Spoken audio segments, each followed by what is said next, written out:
All right. I woke up to a surprise. Today's my birthday, and there's a surprise CR interview. It's only 9 minutes long. Apparently, there was some interview done. Oh, I was going to say while he's in Australia, but just looking quickly at the first image, which is also funny. He seems to be in the office, the CIG offices. So who knows? But this is from a channel titled Black Pocket. Yeah, don't know anything about them or anything like that, so we'll do some research, but a CR interview is a CR interview, so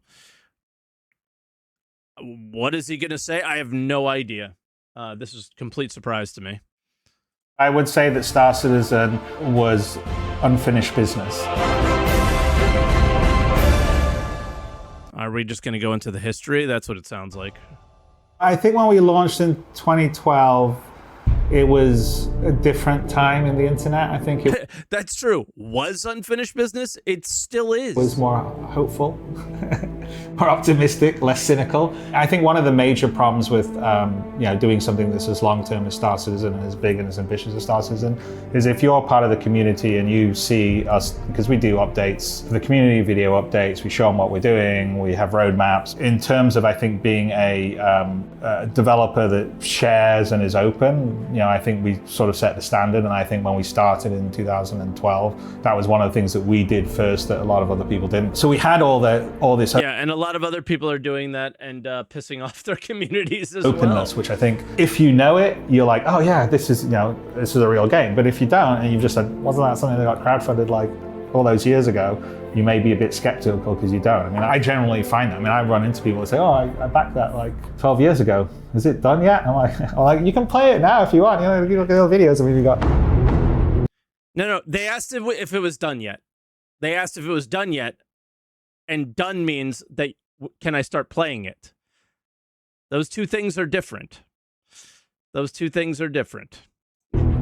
At the scale that we've been crowdfunded, it certainly created new opportunities and possibilities because the funding was much stronger than I had originally thought. I mean, because when I originally did it, I thought, oh, I could make a smaller game and it would be more like a privateer or a freelancer and have a cutscene as you go down to a planet, and then you have a little limited area you interact on. And that's a much more limited design. But because we got all the extra funding, especially early, it's sort of like, oh, well, maybe we could really, go for the brass ring here, and like my dream game, not the thing that I would have to do because this was a limited budget. And so it opened up the scope of the game, which at the time the community, they voted to say, yes, we would like to do these. Yeah, at the time, but if we knew the result, we wouldn't have voted that way. Extra things like procedural planets and all the rest of the stuff. But then I don't think we would have build the game much bigger. It's really easy to blame us for this. 14 years and we still don't have a game, where it's very just obvious that it was priorities of I just hate the way that they talk about Star Citizen. Like, this was, we put up the vote, you guys said it was okay that we'll do this, but we're not game developers, so we didn't know what that meant. We didn't know what opening up the scope of it actually meant. Nobody thought it was going to be 14 years and we still don't have a basic economy in the game. 14 years and we still don't have a decent bounty hunting system or reputation or any sort of grind that makes a ton of sense outside of Wicklow, which still is one of the most horrific grinds you can experience in a video game, I think. Like, it's just, hey, imagine grinding a bunch of stuff, turning it in the game eating it. Right? So it's like, I don't think that that's fair to say that it's like a thing that is currently functional and polished and good. I don't think many of us would have voted for that. I was a privateer player. I was really excited for the next privateer and was totally fine waiting for that, personally. That would have been totally cool with me. But I understand that the scope opened, but what they always manipulate and ignore or just aren't aware of on our end is that Star Citizen is only an advertising platform to make money for him to actually make his dream game, which is at least currently his dream game, where his focus is Squadron 42. And I say this all the time. I have no issue with Squadron 42 being the focus. What I take issue with is the way they communicate about Star Citizen, like it's this, completely separate product that they have their full focus on and that they're working on and that they really care fully about. And they don't. Their attention is not fully on it. It is like the thing that feeds the thing that he's actually working on that we don't get to see. And the things that we get to see from Squadron 42 tend to be the flight models and UIs and certain things that they work on internally. And then when we get, it's like, oof, needs some work, guys. So it's like, not only that, Squadron 42 or Star Citizen is just being used for us to be a focus group on certain things like UI and stuff like that for Squadron, right? It's tough. It's tough. You miss Wingman's Hangar? Wingman's Hangar would have turned into this as well. Like, it would have turned into these types of communication. It wouldn't have changed. So it really bothers me when they talk about that, when they talk about Star Citizen in that way, because they have put very little time and effort into the day-to-day gameplay design of Star Citizen. Maybe they've done lots of talking about it in meetings, but until you like put it into practice in the game, like they're doing now, which is so exciting. That's why I'm feeling so good lately. And you might see a lot more positive videos, like with crafting coming in and hopefully the economy team not ruining it like everything else. It'll be, a really fun and exciting patch, but we'll have to see. It's just one of those things. Who knows? And who knows how it grows and stuff. But I hate when they talk about it like that. Exponentially more complicated, more things to do, so it obviously takes longer. And I guess maybe the only other downside is with a big thing, and so everyone's like, oh, $1 billion, where are you? What are you doing? And, you haven't finished yet. You guys are a scam. You're idiots, blah, blah, blah. And it's like, no, we're just trying to make the best game we possibly can. No, you aren't. It's not fair to say. It's so unfair to say that. It's so unfair to say that. Yeah, he knows. He's definitely heard what I've said. But please listen. Please listen. You are not focused on the gameplay.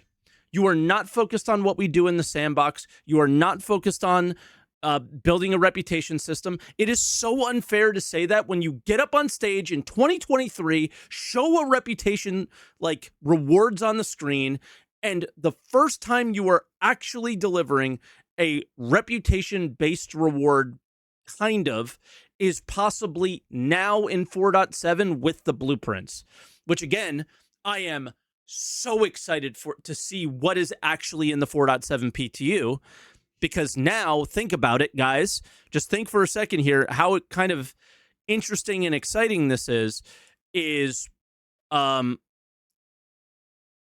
what Crusader Security or whatever I'm forgetting the name of, it used to be called Crusader Security or Hurston Security or whatever. I'm forgetting the name of the company that we work for like ground bunker kind of content in Stanton, where you build reputation with that company, right? What if that's where you get the FPS weapon? I think it's Foxwell, yeah. The FPS weapon blueprints. What if you start with no blueprints? Eckerd is kind of like a bounty company, right? So it could be on the ground, it could be in the air. So maybe they can give a couple of different blueprints, right? Right now in the tech preview, it was do one mission with Gilly and you get a bunch of blueprints. I don't think that's necessarily what was intended. I think in the tech preview, they were like, hey, if you finish this mission, did we deliver you the blueprints? The answer was yes. So it sounds like that's a direction that they maybe want to go further in the actual release of 4.7. Fingers crossed, because that makes the first like really progression grind in the game. That's really exciting. But it is so frustrating to hear that when the focus has not been on the game. The focus has always been on, like, the best example was the SCL with Elliot and Torsten. All of a sudden, work is happening on refueling. What drove that work? Somebody in the ship or marketing team decided that they need another ship to sell. What haven't we done in a while? Oh, a refueling ship. Well, refueling's really broken. Well, maybe we can make some missions for it. Oh, maybe we can fix it. That was the reason to work on some of the gameplay of the game. But again, we're not even getting the gameplay of the game. You're just getting missions that are placeholder for the actual things that they want to do. It's it pains me. I want to listen to it again so my brain can hurt even more.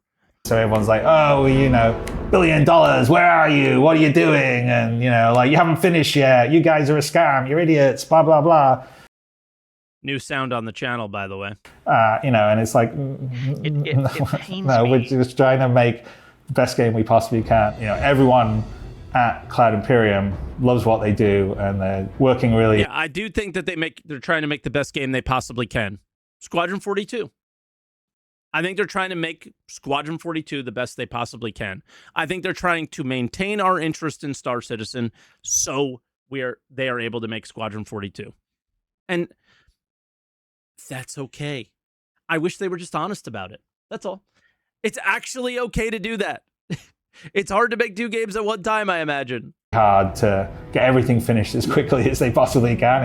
It's a really big, ambitious goal. So maybe that's the only downside is, the success just makes you more visible, and then there's some level of people that kind of like to rag on that. But I'm happy with how it's turned out, just because I wonder if he thinks that I'm just like to rag on it.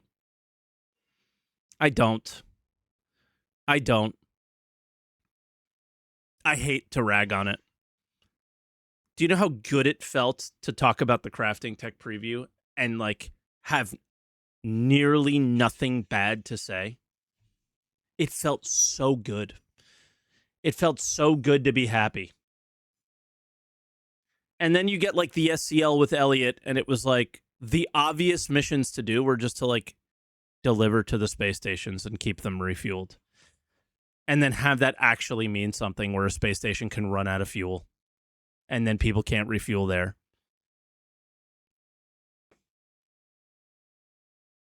But no, we have NPCs that we have to link to that are totally never going to work. And it's just God, dude. Literally, like I said, getting to build the game of my dreams. And I think it's the game of a lot of the people are backing the streams. And that's one of the reasons why it works. I don't think it is. I don't think it. That's the thing, is it was a game that we all dreamed about, but as the game's being developed, I become increasingly more happy with it. But I notice the people who supported him and the company the most are the ones who are starting to complain the most now. When I was doing freelancer, I don't know if you remember, but I'd actually talked about doing a freelancer online, and the idea was this living, breathing universe that all these players played in, and it would affect. Doesn't that exist already?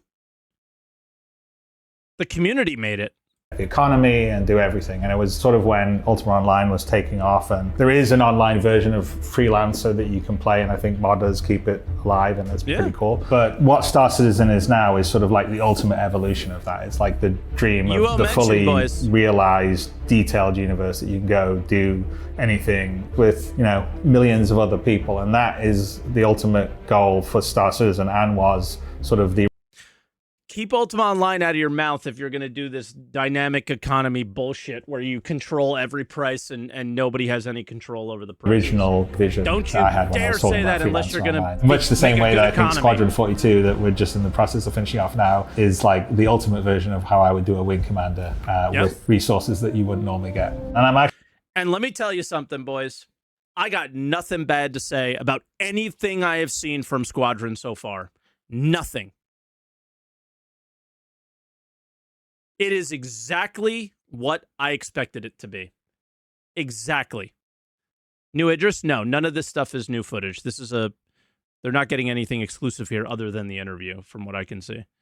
From what we've seen, I haven't seen anything different than you guys. I'm just saying, like, what they have publicly shown so far is totally what I expected from a Chris Roberts single-player space epic,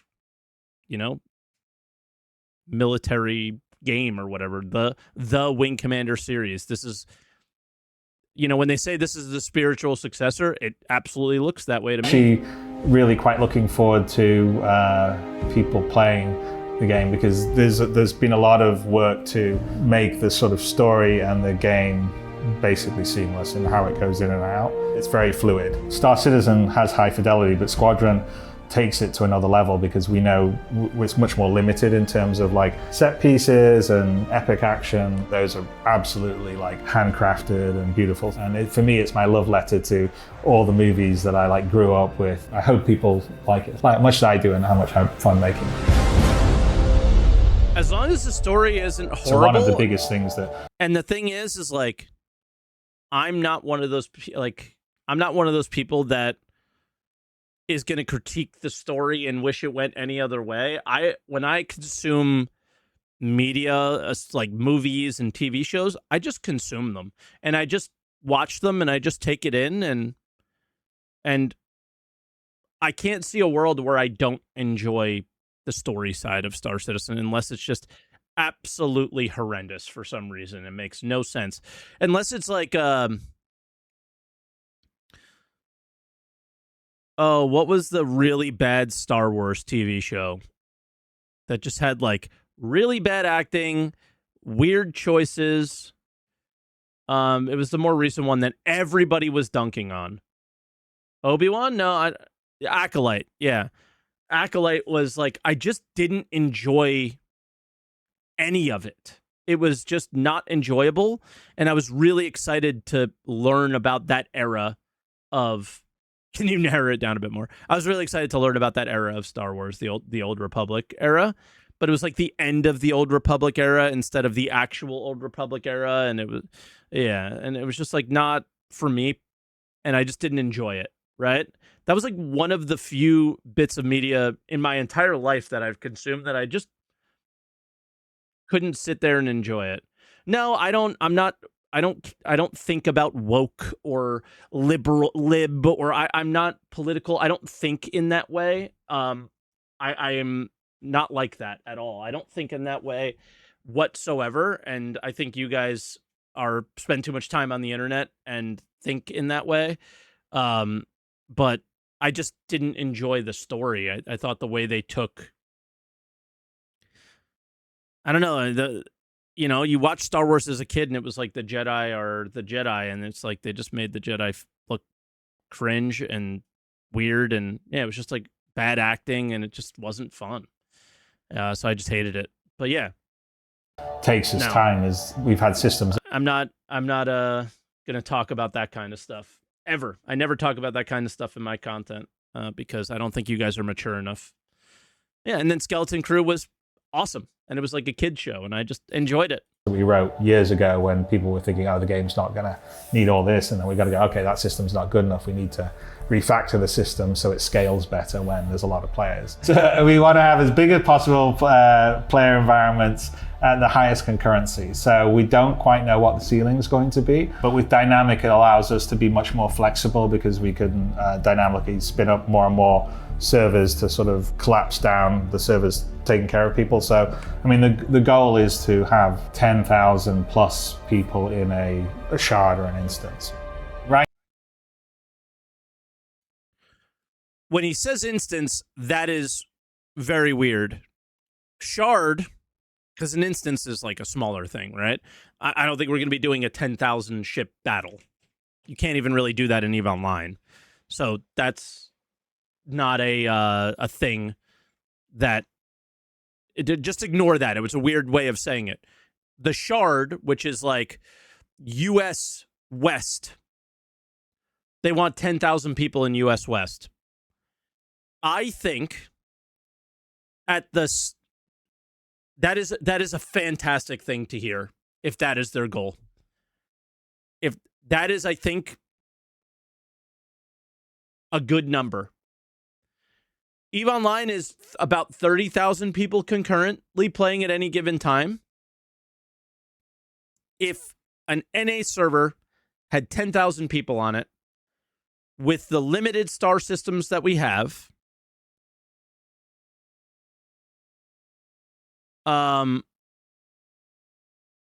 maybe, and like, because I'm thinking about this economically, Abe is talking about one market. You could potentially link all the markets together and have a bigger market that we interact with through all of the shards, and then it's not so bad. Like, for example, you could, maybe within a region, you could buy something from one shard on your region and carry it over to another shard in your region, right? Since we already know that they want us to jump between them to like attack bases and stuff. Imagine the hangar queues. That is something that they're going to have to figure out and address, right? We don't know what they're going to do for that, but they have to have a plan for it. But, yeah, you know how like the comment about loving to rag? That is, I think, the ideal number where we're going to see people a lot, hopefully, given what servers spin up, what instances we're in, whatnot. Because with instances, hey, if I'm doing a snake run, or I'm doing what else would be definitely instanced? A Siege of Orson, right? They've mentioned QV stations. There's hints that the Rock Breakers are going to be instanced. Onyx, right? So as players, go into their instances, obviously we won't see them and they'll pop in and pop out. But at the main like market hubs, if a player base becomes really popular, hopefully we are seeing a decent amount of people. And I think that they're going to have to make some exceptions there where maybe we can, maybe people can't block doors. We can't bump into each other at landing zones, right? Like things that they're going to have to make some interesting changes. But yeah, I think Klesher is not something that works with 10,000 people. So they're going to have to figure out something there too. Klesher will likely be an instanced location where 200 people are escaping from Klesher, but at different times. So yeah. To delete the Idris? No. Well, change the Idris. I wouldn't delete it. Now we run 700 or 800 people on one. We'll probably break over 1,000, I'm pretty sure, this year. Well, we go down at maybe 1 to 2,000. There's still optimization. I think 2,000 will still feel pretty empty, even in the current amount of content that we have. We'll see. I'm curious what it will be, but 2,000 feels like it might still be empty, especially if they're heavily instancing. That has to happen in like the engine for just general simulation stuff, because it's a really interesting. 2K was New World server size, yeah, but think about 2K wasn't New World wasn't a first-person game. It was much lower fidelity. I mean, guys, we get 500 people. There's a lot of work that, like, look at the Daymar Rally. If the Daymar Rally had 2,000 people running, everybody's machines would just freeze. He talks about like optimization. Engineering challenge, because like most game programmers don't consider how a game will run when you would have thousands of players. I mean, they usually don't consider when you have thousands of just entities or objects. For me, that's fun because then it makes the universe itself gets alive when you have lots of players. I mean, it's already like in Star Citizen when we went from 100 to 600 to 700 when we did the shards. It's suddenly like you would be at a space station. You can see other players come and go in a way that you wouldn't have done when there was just 100 players and it was it still and a feels whole a bit star empty system. And so you want a universe that feels alive. Again, he's saying all the right things there. For me, he's saying all the right things. Whether he does them or not, and they achieve it or not, is a we'll see. You know, the problem with the way that we want to do Star Citizen is there's no game engine that that like out of the box does the things that we do. And so a lot of what dictated the sort of creation of Star Engine, the vision of being able to essentially have no loading screens, it's all seamless, all first person, super high fidelity and detail, and also have the entire system be persistent. So, you know, if you drop a Coke can in a forest somewhere and walk away, that Coke can is remembered, the state of the universe is remembered. So unless someone comes and takes it, it will still Does he ever not talk about the coffee cup? Does he ever not talk about the coffee cup? It's now a Coke can because there's a Coke sponsorship in Star Citizen. He always talks about it. He never does an interview where he doesn't talk about it. And the thing about this is the current state of Star Citizen, we're literally never on the server that we were on before. It's so rare. Like, it's never a coffee cup experience. The experience that you have here, if you're like randomly coming across this video and somehow got to this point and wasn't like, what is wrong with this guy? Does he like this game or does he not like this game? I love it and I want it to be fantastic. But the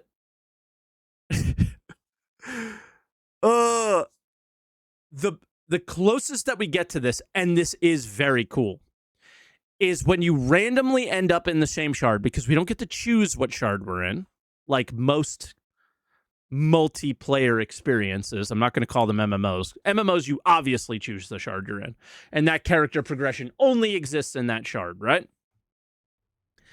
Maybe they're going to do that. We'll see. That would be an argument for having it different characters or whatever, different game packages, whatever. But the experience that we have is if I left my ship somewhere and that ship was still functioning, you will see that ship on the map and you can go to that ship and go to it. The coffee cup, the gun that you leave on the ground, those kind of things. I think in more recent months and years that they clean that up a lot more, and we don't really have that experience as much as we did before.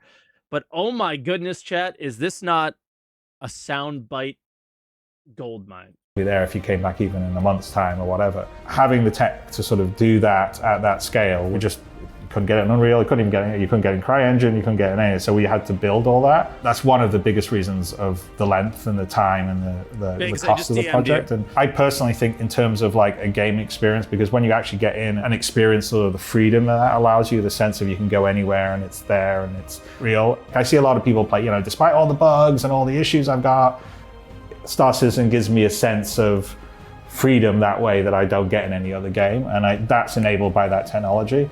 And so it was definitely worth it to build that. It just took a lot of time to do that.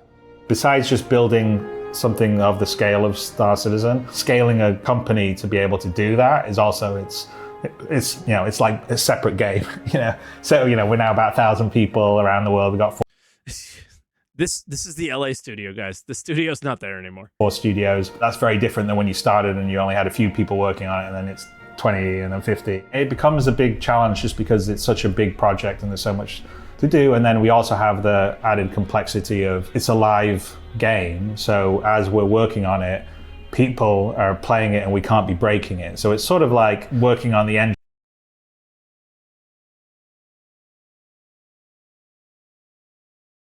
of your car in the middle of a race and trying to still stay in the race. Like one of the problems that always happens is as the game becomes bigger and more featured with more content, more functionality and features, that also means there's more things that can go wrong when you add a new feature. So in terms of the extra testing you've got to do, someone could do something in a system over here and not realize that it breaks something over here.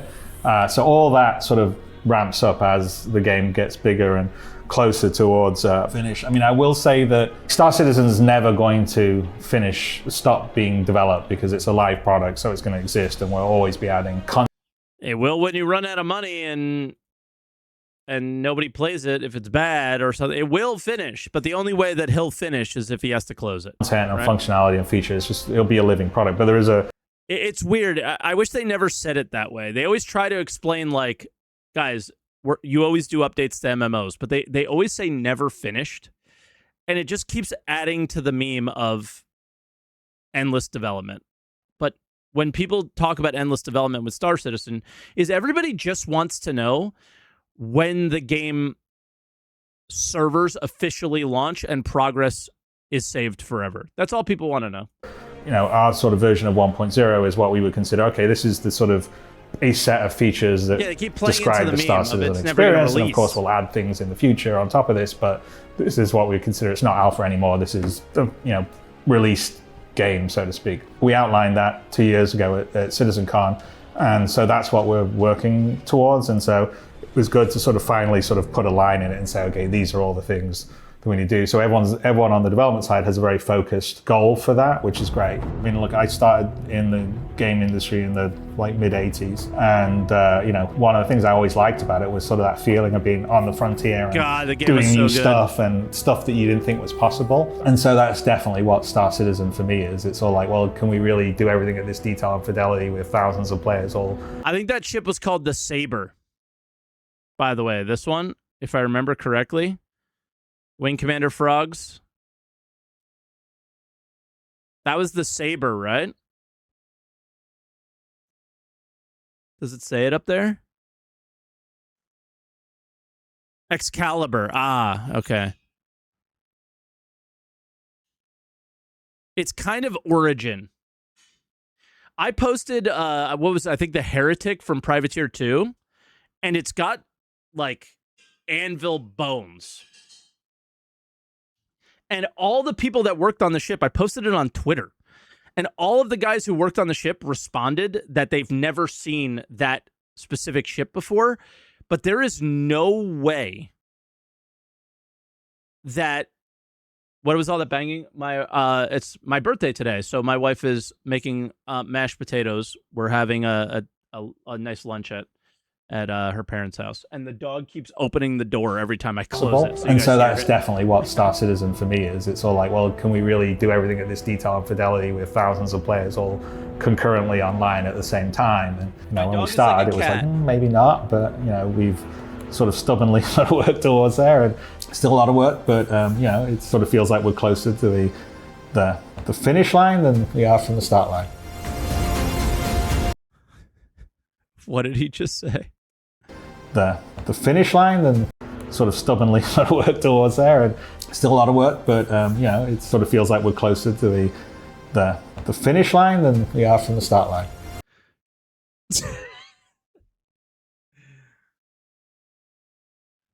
No, it does not, but okay. It feels like we're just as far away as we've always have been, because like I said earlier, there has not been a focus on building out what we play until now. To me, right now, it feels like they're kind of just starting. Reputation-ish based rewards. We'll see what's in 4.7.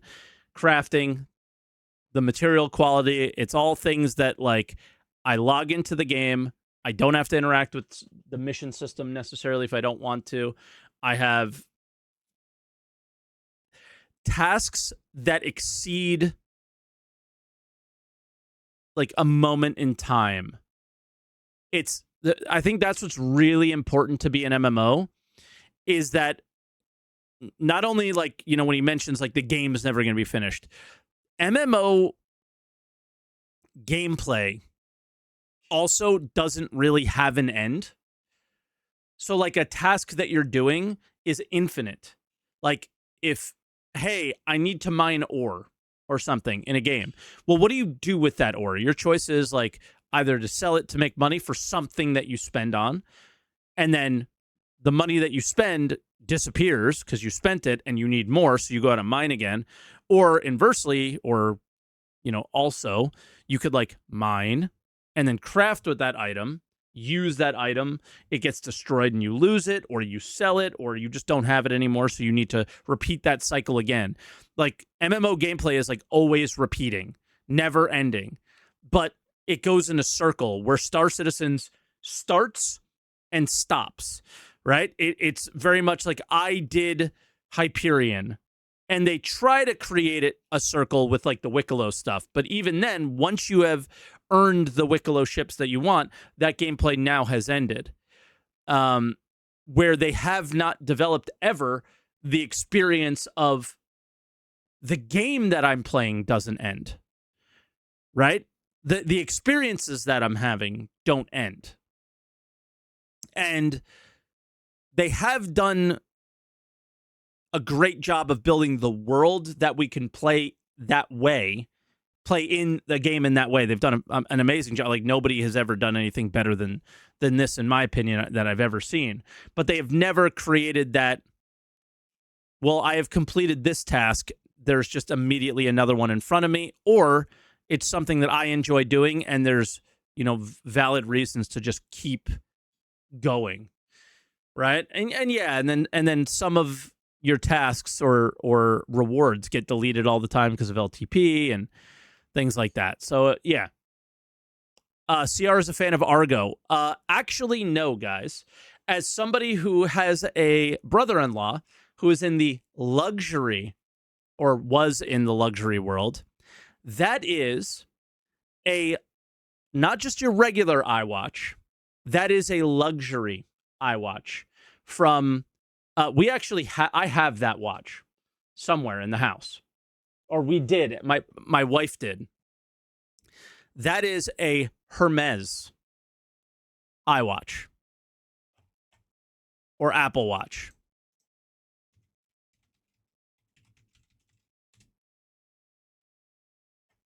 Which goes for, let's see, does it go for a little bit more? Or does Hermes not show the prices? No, they show the prices. $1,200, $1,500. It's a pretty cheap watch for a CEO, but it's more expensive than your normal Apple Watch. Yeah. So it is expensive, but for a guy of his stature, not a Rolex, not a $30,000 Rolex or whatever. But yeah,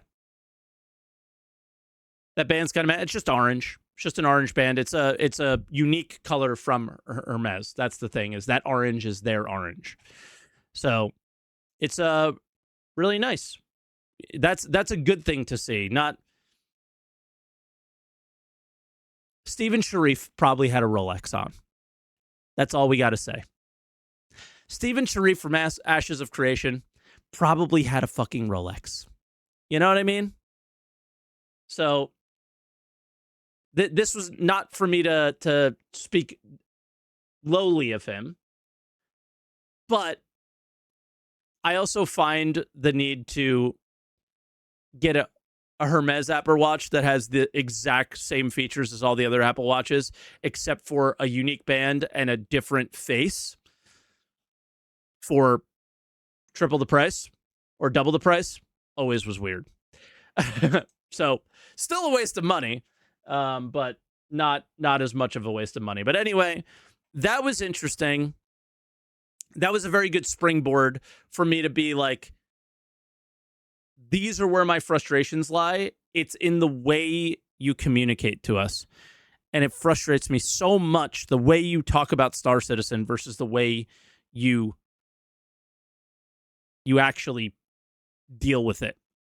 And the two things aren't the same, and it's very, very frustrating.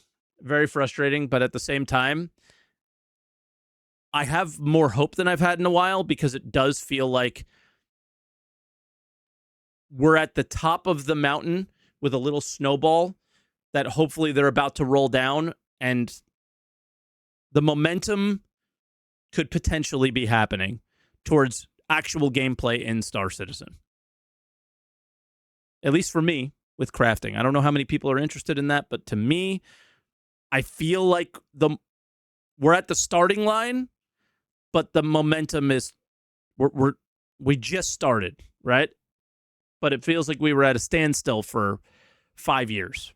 So we'll see.